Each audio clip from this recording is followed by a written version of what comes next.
Hello, and we're back here on Eat, Sleep, Suplex, Retweet live in the Facebook community. My name's Ross McLeod, bringing you once again a predictions video for TLC 2020, WWE's last prediction of this hellish year 2020. And I am joined by two men, glad to see the back of 2020, but delighted that there's a pay-per-view this weekend. David Campbell and David Hockney. How are you guys? We are great, Ross. All it's right. excellent to good to be back on these prediction streams again, considering the last one that you did resulted in the unsanctioned, unnecessary taking away of my championship by two men. So we'll see what happens this time. Well, only one person's holding that championship now, and it's yours truly. Yes, well, David Campbell, I know you've had fantasies of many things two men doing to you, and David Hockney, I know you've got experience of doing things just one man. So we'll move on to better things. TLC 2020. Just before we get into it, I want to get your prediction, your thoughts, sorry, on what they're doing this year. They're doing. Sorry, that's just my next door neighbour. Oh, we have a washing machine on. It sounds like R2D2's gone mental back there. My bet is out. Do you mind? I want to get your thoughts on TLC being just both main title matches being TLC matches, no tables matches, no ladders matches, no chairs matches, just two TLC matches, and all the rest being regular matches.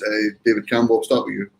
The only one I really miss is the tables match, because I'll be honest with you, the ladder match, I enjoy a ladder match, independently of TLC. But when it's on a TLC pay-per-view, it just feels like a downgrade, because the TLC match is essentially a souped-up ladder match. And the less said about the chairs match, the better. So I don't mind it as much as most people actually like. It's two TLC matches. They'll probably sandwich each end of the show. And we do have a cinematic match in the middle of it. So for me, I actually think it's not bad. Yeah, David Hockney? I'm a little bit disappointed, if I'm honest, because there was a lot of story there to possibly include, like, say, a tables match, for example, like with the women's tag team championships with, Nia putting Lana through tables and that. Like, that was written itself to be a tables match. So I'm kind of let down that that's not going to be happening. And as much as I'm missing a ladder match as well, I think the two TLC matches kind of make up for it. But I wouldn't have said no to a New Day versus Hurt Business ladder match for the Raw tag titles. Yeah, I think ladder matches work on these shows when they have the TLC matches that are basically like pinning you in sort of thing. Like, But when there's a title on the line, that's sort of, like, as David said, it's a bit of a downgrade. But David, you touched on the Lana storyline, so we'll just jump right into the Women's Tag Team Championship match. We have Shayna and Nia defending their tag titles against Asuka and a partner of unknown origin, David Campbell. You seem to think it might be Charlotte Flair, and you're a wee bit worried. The purgatory version of the GOAT was posting strange things in the Facebook group the other day. And he was basically saying if Charlotte Flair does turn out to be the partner, expect Asuka and Charlotte to win the women's tag team titles, because whenever Charlotte's around, Charlotte wins. It tends to be the case. And we said this the other day in the chat, and Ross is right, Charlotte is a great wrestler. I'm not denying that. I like seeing Charlotte's matches. All I'm saying is I actually, from this might sound controversial, I see something in the Shayna and Nia partnership that's been really insufferable these days as she has been in the past. I actually have quite liked that dynamic between the two of them. It has grown on me, and I'd like to see, where it would go further down the line. And if it ends at the hands of Asuka versus Charlotte just to set up another tag team breaks up storyline, something doesn't quite work there for me. David Hockney, I'm just going to call you Hockney and Campbell for now. Sure, yeah. For myself. Hockney, the three of us were on Central this week, and I said the Lana storyline would work better if it was someone fans actually liked. Do you feel the Lana storyline could have been useful here, or are you glad that it's away? Are you glad that it's out the way now? You know what? I'm actually kind of sad that it hasn't had a satisfying conclusion, because it looked like it was going to be a tables match where Lana finally puts Nia through a table, given that it's happened to her so many times. So I am I am a bit disappointed that you're not going to get a proper finish to it, because it's sort of WWE's booking of stop-start and stuff. But, fair play to Shayna and Nia. I know they've proven themselves as a dominant women's tag team these last few months. But just to echo what we said on Central this week, I think if Asuka's partner isn't Charlotte Flair, like, I honestly don't know who else could team with Asuka. Yeah, we did put some outside shouts in there. I said I thought Shotzi Blackheart could be a shout, but I think, as with WWE, the simplest option is always the option they go for. Do you think they'll maybe turn this into a tables match before the show and Lana will get involved, or do you think this is just going to be a straight up Charlotte returns and wins? I have to say, one of our viewers does have a very interesting shout for who. It's Dana! It's Dana! It's Dana! Good God. Right, well, we're just going to quickly move on for this because it's an absolute shambles. Hockney, I'm going to get your predictions here. Who do you think the mystery partner is going to be, and who do you think's winning this match? Charlotte Flair is going to be Asuka's partner, and I think they're winning. Charlotte and Campbell, what about you? I'll go for the same thing because I want to win that title back. So I'm playing it safe. Charlotte will be the partner, and Charlotte and Asuka will win the belts. Fair enough, right? So that moves us on to Carmella versus Sasha Banks. Carmella's new character has been quite an interesting development. It's quite far away from the End Zone Cast days. At the same time, I was really into this character up until this week on SmackDown when she had a promo that just wouldn't end. It was the promo that wouldn't stop. It was the promo that wouldn't come to a finale. It was the promo that kept repeating things over and over, and then said the same things over and over, and then did the same thing over and over. You see what I'm getting at here? That's the general gist of what that promo was. Yeah, it was pretty. It did drag on out quite a bit, actually, but not to take anything away from Carmella's character development, because I'm actually more invested in this Carmella than I was when she was like fabulous Princess of Staten Island, and she's got her little sommelier to help her out as well. That's a fancy term, but apparently a sommelier is an expert in champagne. Who knew, eh? I honestly thought he was. Originally, I thought WWE were being very racist. I thought they were calling him a Somalian, and I'm like, is this going to be like Yokozuna, where it's like a Samoan guy playing a Japanese guy, and it's just a really insensitive gimmick? But no, thank you for clearing that up, David. Well, before I jump in on this, thank you to Stephen Wilson for the compliments of my lovely Christmas tree. I agree, it is a very nice tree indeed. But, it's one of these things where I think we talked about this in Central again. It's a catch-22 situation because you're damned if you do, damned if you don't. Sasha Banks doesn't win. It's another short title reign. Carmella doesn't win. It's a new character that's unsuccessful from the get-go. So I'm not entirely sure who I'm rooting for in this one. I think in terms of predictions, this will be the one where I do take a risk on this night. Yeah, I think David, we kind of summed it up there. It's going to be a risky move here because it's either short-term storyline or hello dogs. Hi, dog. It's either a short-term storyline that doesn't have a payoff, or it's another unsuccessful short-term title run for Sasha Banks. Do you think they could maybe get away with a DQ stipulation, or is it going to be a case of like on TLC? That's a bit of a cop out.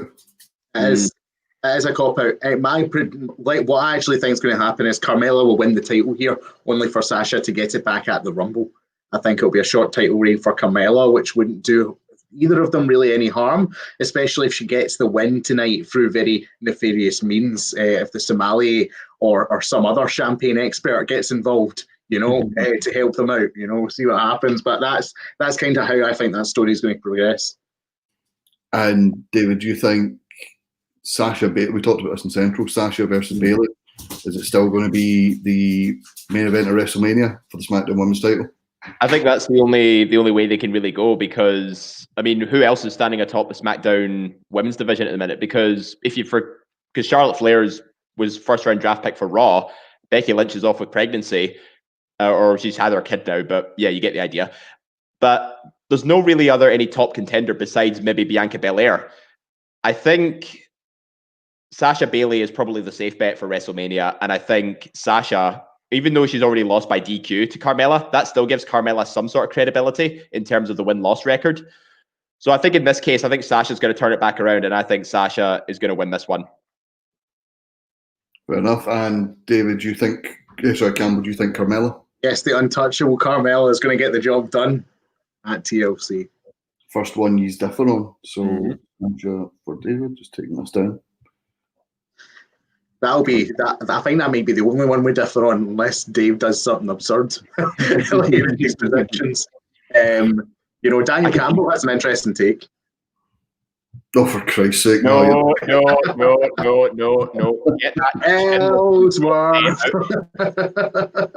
Get that chinless monstrosity out of our face. Oh, Jesus. Anyway, moving swiftly on. We'll talk about one of the TLC matches just now.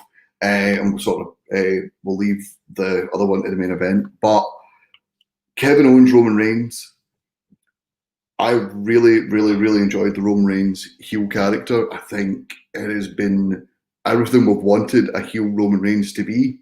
It's everything that Kenny Omega wants him and Don Callis to be.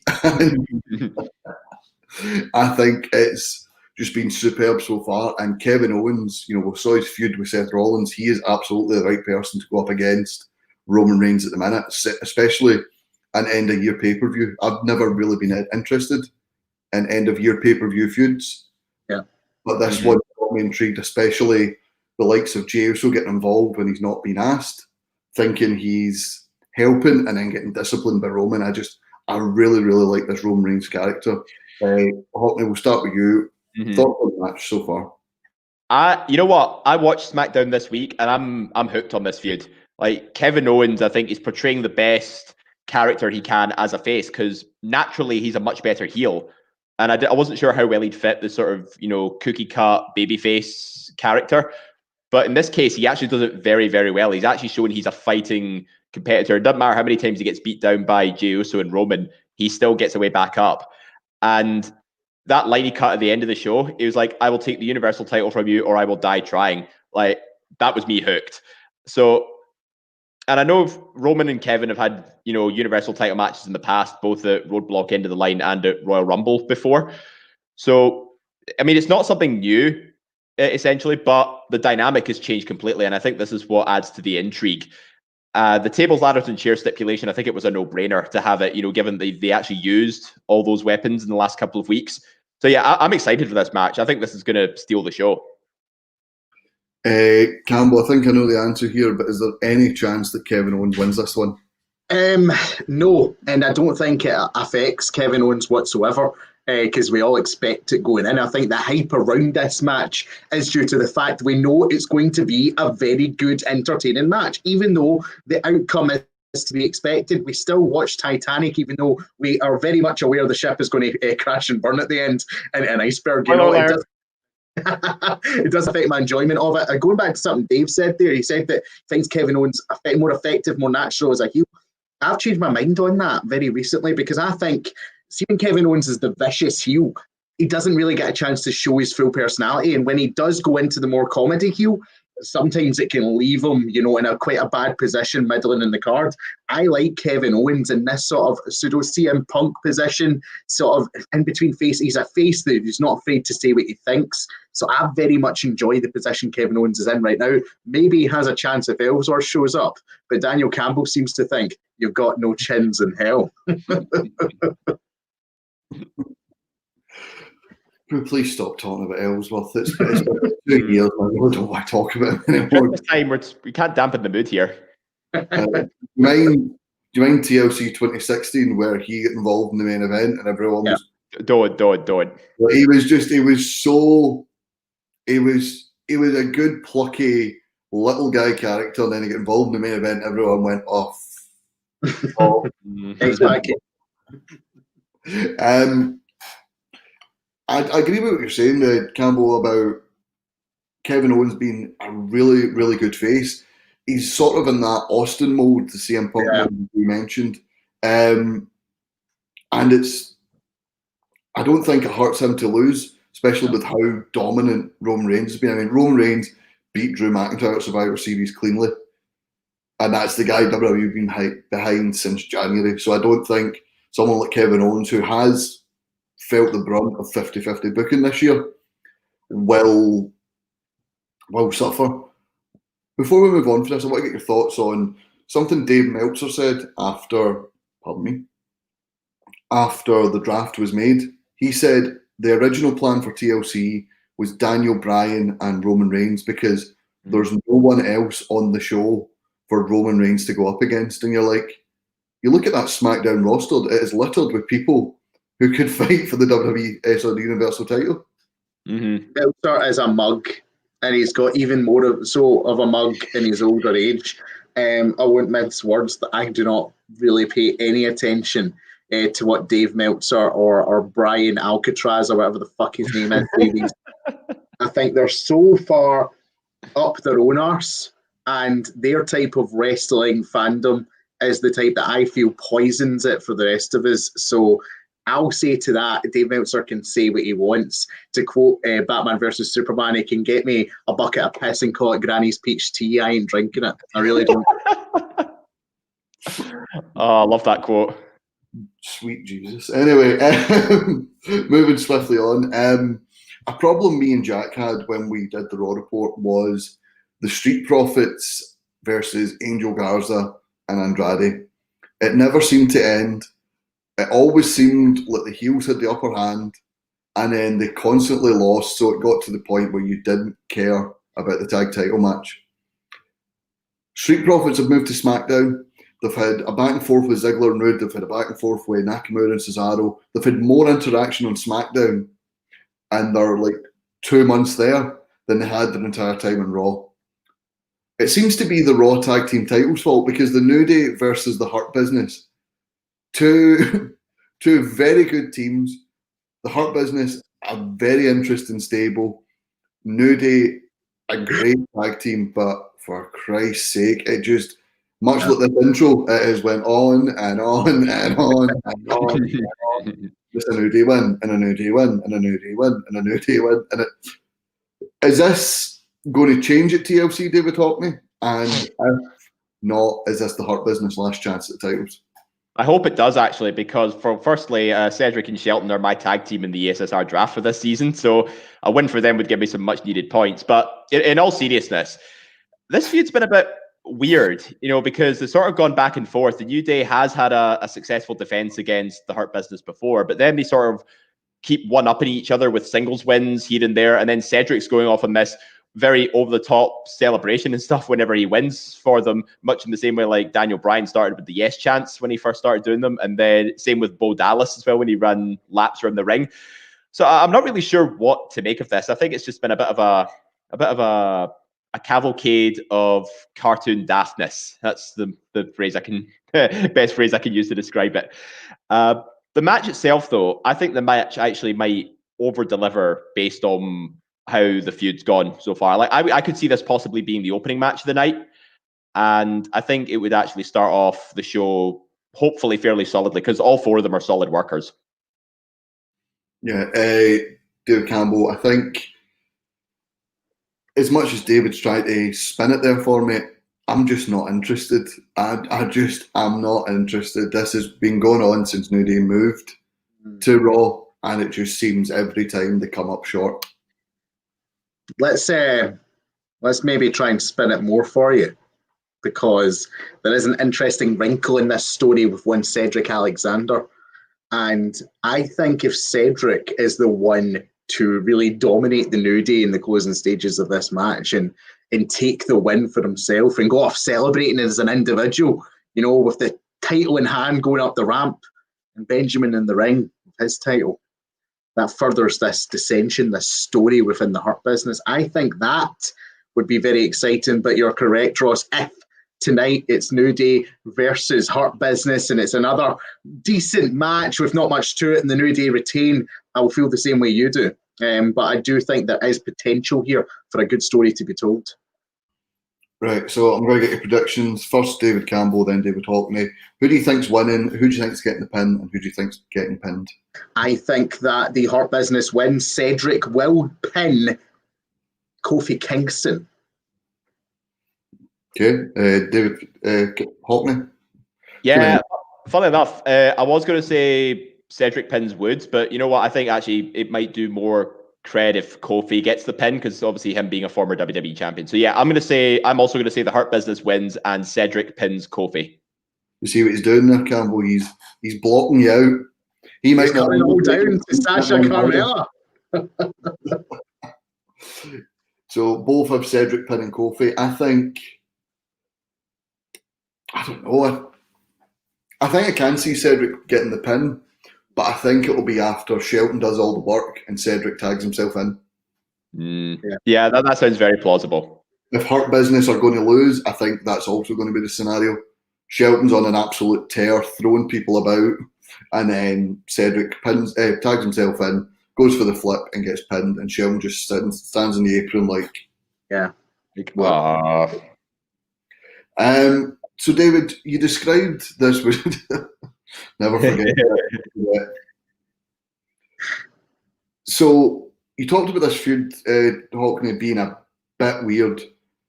Well, we'll just go straight into the weirdest feud in WWE in a minute.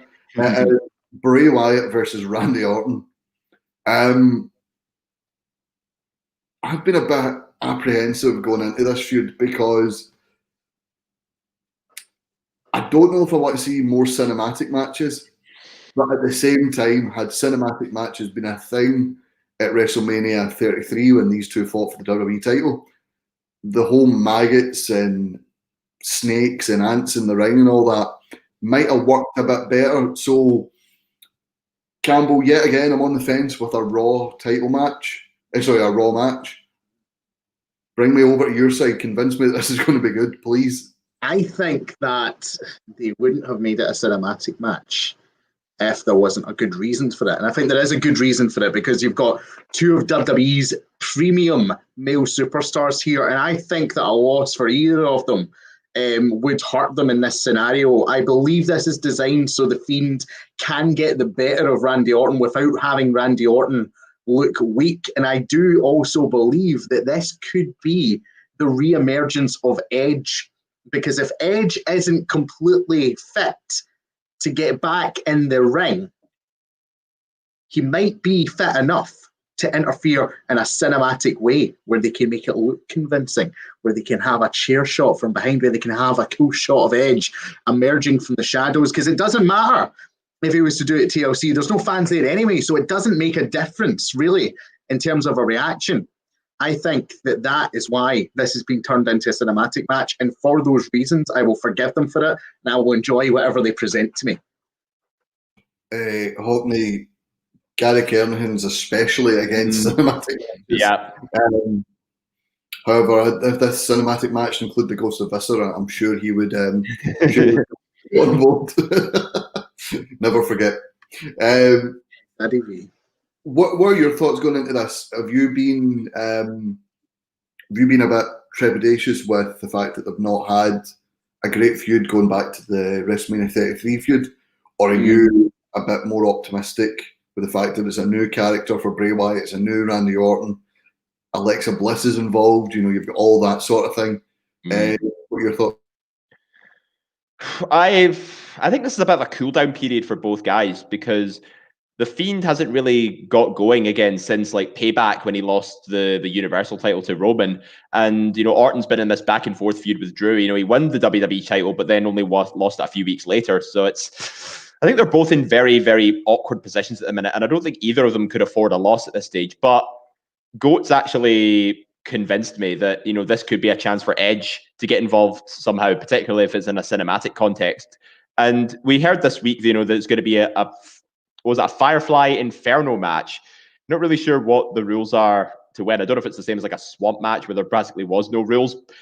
But if I had to lean towards one way, I think the Fiend needs it more, because he's being portrayed more as like a I think people are wanting to get him as more of a face-like character, yet he doesn't seem to be showing any face-type qualities whatsoever, unless he is like Art Attack Bray Wyatt. But Randy Orton definitely comes across more as the heel, despite not looking like the scary guy. So I think in this case, I'm going to go with the Fiend. I mean, Campbell, I think Randy Orton really is the heel, even though he was the face in the WrestleMania feud. He burned a man's house down. Yeah, totally. If someone was to burn my house down, I think I would be a little bit pissed off about it, Ross, to be honest with you. Just need to be, very clear on that. And I think they've done well. This is another historic Bray Wyatt feud that they've brought back for this Fiend era and made it make sense. They've actually saved years of bad booking. And I don't think this will be any different. I think the Fiend gets revenge over Orton here. The only question now is, I don't know what's next for the Fiend. Perhaps we could see Asuka, Alexa, and the Fiend moves over in that direction come WrestleMania season. Guys, I believe we were all on the WrestleMania 32 rebook show. Yep. When we talked about chainsaws and Linda McMahon rising from the I remember, yeah. A legendary piece of content in the back catalogue, it has to be said. Great times. We talk about bad booking. We talk about booking going against Bray Wyatt. Big E versus Roman is a rumoured match. What if The Rock was to face Bray Wyatt at WrestleMania? And Cena turns heel in that match. That'd be amazing. It'd be the greatest cinematic match in history because The Rock is starring in it and producing it. Productions present The Rock versus Bray Wyatt. Don't make me want things I can't have. I know. Don't make me do that. I'm very excited now. I know. But we'll move on to the main event, the TLC match between Drew McIntyre and AJ Styles. AJ Styles got a bit of muscle and almost Edward James almost on the outside with him. I'm not really interested in an AJ Drew McIntyre feud. What I am interested in is how does The Miz become involved in this, guys? I mean, he is the Money in the Bank holder, but we have heard articles say that he might not cash in until 2021. So, I mean, take that of what you will. I mean, take it with a pinch of salt if you want. But you know what? I think Drew versus AJ has the makings of being a potential match of the year candidate. I think the TLC stipulation might die it down a bit, but I think this is a match that should have happened like a long time ago, particularly a 1v1 match. Because they faced each other in triple threats and multi-man matches, but I don't think they've ever faced each other one-on-one. I mean, because there's so many outside factors that could influence the outcome of this match. Like you said, there's Omos, there's Miz with Money in the Bank. I really hope to see a fantastic spot, maybe where Drew claymores AJ off the ring apron through a table, maybe see something like that. AJ does a springboard 450 off a ladder or whatever. But I think this is going to pull out a lot of big surprises in one way or another. Yeah, I completely agree. The thing about the Miz, Ross, Miz is going to spend ages trying to cash this in and never do it. He's become the Dick Dastardly of the Raw men's division, and we know this is nothing more than a Penelope pit stop that is on the road to WrestleMania. I think that this will go clean as a whistle for McIntyre. AJ is a veteran. It doesn't hurt AJ to take a loss, especially in a TLC match. The only thing I'll say is this will not be his best ladder-esque stipulation match this year, as he already had that at Clash of Champions. A wonderful triple threat that was very innovative. This will be a more hard-hitting affair. We're going to see Claymore kicks through ladder rungs. We're going to see people getting put through tables, chair shots that will defy belief. However, you're right, Ross, in what you say. I think I don't need more from this feud. One good match between AJ and Drew in this main event. Drew retains, moves on to someone else at the Rumble. That's all I would need. And I think that's what we're going to get. This one's simple for me. Very clean, very clear. I mean, we've heard that people have went back down to developmental for extra training. AJ Styles heavy, almost being one of them. Are we going to see almost breaking out label locks and cattle mutilations in this matches on Drew McIntyre? I hope he takes a table bump at least. Because, you know, for someone for his size, I think he needs to be brought down a peg or two, both physically and metaphorically. And I think Drew's going to be the one to do it. I can't wait for the middle of this hardcore match for Omos to break out as chain wrestling. It's going to be the highlight of my night. Can't wait. Sweep the leg, Omos. Sweep the leg. Sweep the leg. I never got a prediction, sorry, in the last match for you of Bray Wyatt and Randy Orton. Sorry, guys. Just your predictions. For both of us, isn't it, Dave? The Fiend. Yeah, the Fiend. Yeah. Fiend. And do you both think Drew McIntyre is retaining here? Yes. Yeah. Do we think Miz is going to cash in, or at least attempt to cash in this match? Well, what's the question? What is the question? The Miz won't be I don't think I'll include that question on the sweep. I'm just asking you guys just now. Miz and Morrison will show up because they want him out the audience. Yes. You know, so we'll have Miz out there, we'll have Morrison out there, we'll have Omos out there, we'll have Sheamus out there, we'll have Dick Dastardly, Penelope Pitstop, all of them will be out there, and it'll be a big ruckus. It'll be a big wacky race. It'll be a ruckus, Ross. A ruckus, okay.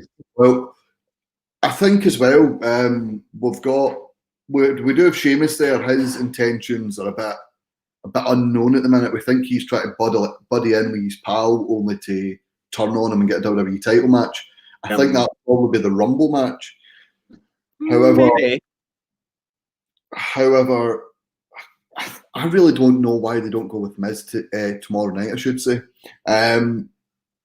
It's the perfect opportunity. We've seen Seth Rollins cash in the triple threat before and pin the non-champion. We've saw people cash in multi-man matches. Why not, when the title's suspended above the ring, run in, cash your check, your briefcase in, climb up the ladder? Because it goes back to what we said in Central. Look at our timeline. If we're getting that triple threat at Mania, we're getting the one-on-one with Drew and Keith after that. So if we don't want any of them to take a clean loss and extend that feud a la Batista Undertaker 2007 into 2008, then you have Miz cash in there. You know, and I think if you've got your plans laid out, that is where Miz has to cash in for me. I get what you're saying. It would be good and it would give us something different for the Rumble, but I think long term it'd be better to hold it off. Yeah, I think I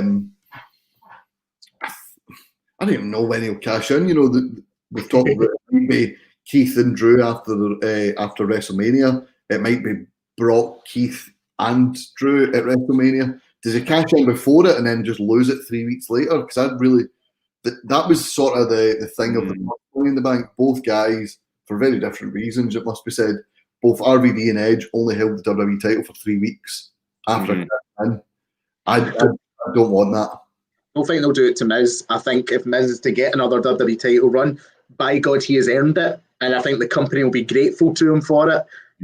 That's what I hope anyway. I think he'll cash in the middle of the Drew Keith feud. Will get a good couple of months out of the title.